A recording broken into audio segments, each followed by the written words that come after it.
खुद से ही नफरत करने लगते। लेकिन एक बात गांठ बांध लो बेटा, दूसरे की कदर, सम्मान या सराहना ये तुम्हारी आत्मा का प्रमाण नहीं है, ये केवल उनकी दृष्टि की सीमा है। प्यारे भजन प्रेमियों, जब कोई तुम्हें नजरअंदाज करे, जब कोई तुम्हारी अच्छाई का मजाक बनाए, जब कोई तुम्हारे प्रेम का उत्तर घमंड से दे, तो समझ लेना वहां तुम्हारा रुकना नुकसानदायक है। तुम्हारी कीमत उनकी समझ से बाहर है। एक किसान अगर हीरे को खेत में देखे तो उसे पत्थर समझेगा, क्योंकि उसकी नजर सिर्फ हल चलाने की है, वो हीरे की चमक क्या जाने। उसी प्रकार बेटा, अगर तुम्हारी भलाई का कोई फायदा उठा रहा है तो उसका मतलब ये नहीं कि तुम कमजोर हो, बल्कि तुम उस गलत स्थान पर अपना उजाला बांट रहे हो जहां अंधे हैं। प्रेमी आत्माओं, भगवान भी सबकी कदर नहीं करते, वो उन्हीं की कदर करते हैं जो उन्हें याद करते हैं, जो उन्हें पुकारते हैं, जो उन्हें प्रेम से अपनाते हैं। तो अब सवाल ये है, जब कोई आपकी कदर न करे तो दुखी हो जाओ? नहीं, तुम्हें क्या करना है? पहला, चुपचाप अपने कर्म करते जाओ, क्योंकि जो आज तुम्हें नहीं समझेगा कल वही पछताएगा। दूसरा, अपने मन को प्रभु की ओर मोड़ दो, क्योंकि जब तुम भीतर से टूटते हो तब केवल एक ही शक्ति है जो तुम्हें जोड़ सकती है, वो है भगवान का नाम। और तीसरा, अपने आत्मसम्मान को दूसरों की स्वीकृति से मत जोड़ो। तुम्हारा मूल्य तुम्हारे सत्कर्मों से तय होता है, लोगों की तारीफ या आलोचना से नहीं। भाई बहनों, कभी कभी भगवान जान बूझकर तुम्हें वहां भेजते हैं जहां कोई तुम्हारी कदर ना करे, ताकि तुम सीख सको कि कीमत वहां नहीं जहां तुम हो, बल्कि वहां है जहां तुम्हें समझा जाए, ताकि तुम उन्हें छोड़ सको जो सिर्फ तुम्हारा उपयोग करते हैं, और उन तक पहुंच सको जो तुम्हारी आत्मा को समझते हैं। साधक जनों, एक साधक तब तक सच्चा साधक नहीं बन सकता जब तक वह लोगों की राय से ऊपर उठना न सीखे। तुलसीदास जी ने कहा, जाकी रही भावना जैसी, प्रभु मूरत देखी तिन तैसी। अगर किसी की भावना में ईर्ष्या है तो तुम्हारा पुण्य भी उन्हें अपराध लगेगा। अगर किसी की भावना में अहंकार है तो तुम्हारा विनम्रता भी उन्हें चापलूसी लगेगी। तो फिर क्या करें? नाम जपो बेटा, नाम में ही सम्मान है, नाम में ही समाधान है, नाम में ही वो दृष्टि है जो तुम्हारे भीतर के तेज को पहचानती है। प्यारे भक्तों, आज से एक संकल्प लो, मैं अब किसी से अपनी कदर करवाने की कोशिश नहीं करूंगा। मैं खुद को प्रभु को समर्पित करूंगा। मैं अपने कर्म से, अपने प्रेम से, अपने ध्यान और नाम जप से इतना प्रखर बनूंगा कि दुनिया चाहे न पहचाने, पर ईश्वर का आशीर्वाद मुझे हमेशा ढांपता रहेगा। जो भगवान की नजर में कहीमती हो गया, उसे दुनिया की नजरों की जरूरत नहीं रहती। साधक जनों, जब तुम्हें लगे कि कोई तुम्हारी कदर नहीं करता तो प्रभु का स्मरण कर लो, क्योंकि वहां तुम्हारा हर आंसू भी पूजा बन जाता है, वहां तुम्हारा हर मौन मंत्र बन जाता है, वहां तुम्हारा हर अकेलापन साक्षात भगवान का आलिंगन बन जाता है। तो चलो बेटा, आज से दूसरों की अपेक्षाओं से मुक्त हो जाओ, क्योंकि तुम्हारी असली पहचान उनके शब्दों में नहीं, तुम्हारे मन के नाम जप में। 99% तो माया के ही गले लगना चाहते हैं, 0.5% जो माया से छूटने का उपाय करना चाहते हैं, उन्हें माया गले में लगा लेती है, उनके गले माया पड़ जाती है। इसलिए बड़ा भाग्यशाली शरीरधारी वही है जो इस शरीर से मुक्त हो जाए, कर्म बंधनों से मुक्त हो जाए। शरीर से मुक्त होने का मतलब है कि शरीर की जो मांगे हैं, इंद्रियों की जो मांगे हैं, मन की जो मांगे हैं, समाप्त हो जाए, कोई चाह ना रह जाए, तभी पूर्णता होती है। अभी एक एकांतिक में प्रश्नकर्ता ने कहा, हमारा लक्ष्य था कि हम पढ़ें और एक बहुत ऊंचे पद पे जाएं, मैं बन भी गया वो, लेकिन मुझे शांति नहीं, मुझे आनंद नहीं है। अब क्या लक्ष्य बनाएं? लक्ष्य तो पूरा हो गया, लेकिन जो मुझे चाहिए, मेरी अंदर की मांग, उनका वो है अध्यात्म, वो है भगवान की प्राप्ति। तो जब तक जीव भगवान का भजन करके भगवान को प्राप्त नहीं कर लेता, तब तक उसे स्वप्न में भी शांति नहीं मिलेगी, क्योंकि हमारे मन में, इंद्रियों में एक भ्रम बैठ गया है कि अशांति होती है कामना से और कामना की पूर्ति से शांति होती है। ऐसा भ्रम बैठ गया है। कामना अशांत करती है तो सबको पता है, विचलित कर देती है, पर कामना के त्याग से शांति मिलती है। भगवान ऐसा कहते हैं, त्यागात शांति अनंतरम। जब हम अपनी कामना का त्याग कर देते हैं तो हमें शांति मिल जाती है। और हमें भ्रम बैठ गया कामना भोगों की हो, हम भोग लें तो शांति। इसलिए नाम जप करते हुए कामनाओं के त्याग की तरफ बढ़ें, कामनाओं की पूर्ति की तरफ नहीं।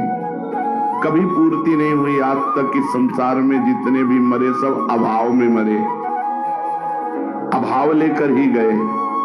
पूर्ण तो वही हुआ जिसने भजन किया, जिसने अपने जीवन को भगवान के चरणों में समर्पित करके खूब डट के भजन किया, वही पूर्ण होके गया। नहीं तो यहां से सब अपूर्ण आशा, अपूर्ण कामना, अभावग्रस्त होकर ही मर के गए। जीवन क्षणभंगुर है, अभी है, क्षण भर बाद रहेगा या नहीं पता नहीं। यहां की सभी चीजें यही रह जाएंगी। फिर किस मोह में पड़कर इस छोटे से जीवन को आप भगवान के चरणों में समर्पित करके निश्चिंत क्यों नहीं हो जाते, निर्भय क्यों नहीं हो जाते? छोटा सा जीवन है, 70-80 वर्ष, उसमें भी 30-40-50 व्यतीत हो गए, पता नहीं 80 तक पहुंचेंगे कि नहीं। विचार करो, इस छोटी सी जिंदगी में तुम कौन सा काम करने आए हो और क्या कर रहे हो? यहां हम आए भगवत प्राप्ति करने, साधन धाम मोक्ष कर द्वारा।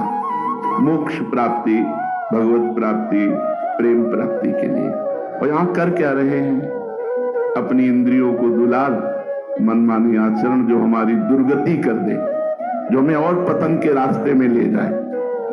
तुम्हारा जीवन सफल तभी होगा जब तुम निरंतर नाम जप करोगे। मृत्यु के भयानक चक्र से तभी तुम छूटोगे जब भगवान की आसक्ति हो जाएगी। शरीर की आसक्ति हटकर भगवान की, भगवत आसक्ति हो जाएगी।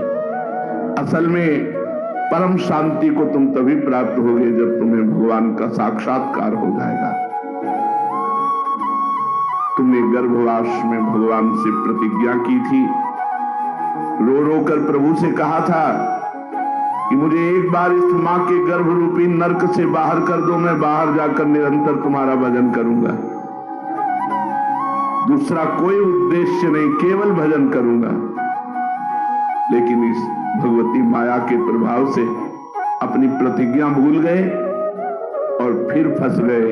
ये माँ, ये पिता, ये अमुक, ये अमुक, ये अमुक कार्य, अमुक भोग, अमुक चिंतन। चेतो, सावधान हो, कहीं जीवन के ये दिन और रात व्यर्थ में न व्यतीत हो जाए। एक एक मिनट संभाल कर व्यतीत करो। राधा राधा राधा। अगर तुमने संभाल कर व्यतीत किया तो तुम्हें पछताना नहीं पड़ेगा, अगर संभाल कर व्यतीत नहीं किया तो तुम्हें पछताना पड़ेगा। मन पछतई है औषध देते, बाद में फिर क्या? जब मरने का समय आया, भयानक दुख घेर लिए, भगवान का विस्मरण, अब दुर्गति तुम्हारी पक्की। अब उस समय तुम्हारे को पछताने का भी टाइम नहीं मिलेगा। आज तक जो भूल हुई सो हुई, आज से संभाल लो। जितने जीवन के दिन बाकी हैं, दृढ़ संकल्प करो कि एक मिनट भी अब व्यर्थ नहीं जाने देंगे। हर मिनट में भगवान का भजन करेंगे, भजन में लगाकर अपने जीवन को सफल करेंगे। ऐसा अवसर बार बार मिलने वाला नहीं। परम लाभ को प्राप्त करने के लिए अपनी तरफ से भजन करो। अपनी तरफ का यहां इशारा है कि यदि हमें भगवान त्याग दे तो तुम नीच हो, पापी हो, मैं तुम्हें स्वीकार नहीं करता। एक तो हमारे भगवान का स्वभाव ऐसा नहीं। वो जिस पर कृपा करते हैं वही निर्वाह करते हैं। अपने लोगों से तो बहुत बड़ी बड़ी गलतियां होती हैं। हम तो भगवान की कसम खाते हैं कि आज से ऐसा नहीं करेंगे। जिन भगवान का इतना प्यार दुलार है उन्हीं की कसम खाकर सुबह खाते हैं, शाम के तोड़ देते हैं। वो इतने उदार है कि वो ये सब देख करके भी क्षमा करते हैं, नहीं तो अपराध पे अपराध ही अपने से होते हैं। सीख चेतो, अपनी तरफ से भजन करो। अपनी तरफ का मतलब है, जैसे गोस्वामी जी एक पद में कह रहे हैं, जो तुम त्यागो राम हो तो नहीं त्यागो, परिहरि पाए काहि अनुरागो।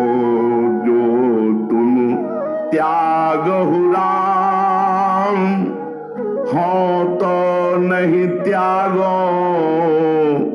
परिहरि पाए काहि अनुरागो। सुखद सुप्रभु तुम सो जग माही, श्रवण नयन मन गोचर नाही। हो जड़ जीव, हो जड़ जीव ईश रघुराया, तुम मायापति हो बस माया। हो तो कुजाचक स्वामी सुदाता, हो कुपूत तुम हितु पितु माता।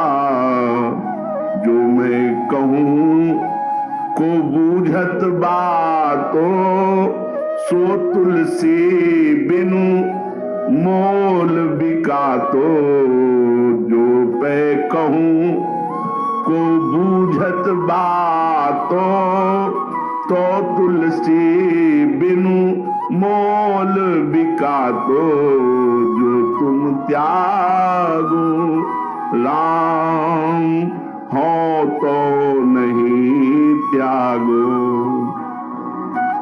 हे प्रभु, यदि आप मुझे त्याग भी दे, एक तो स्वभाव नहीं हमारे प्रभु का,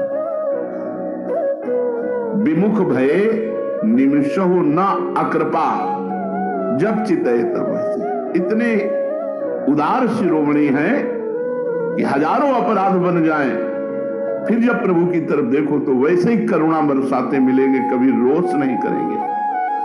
विमुख भये निमिषहु न अकृपा, कभी अकृपा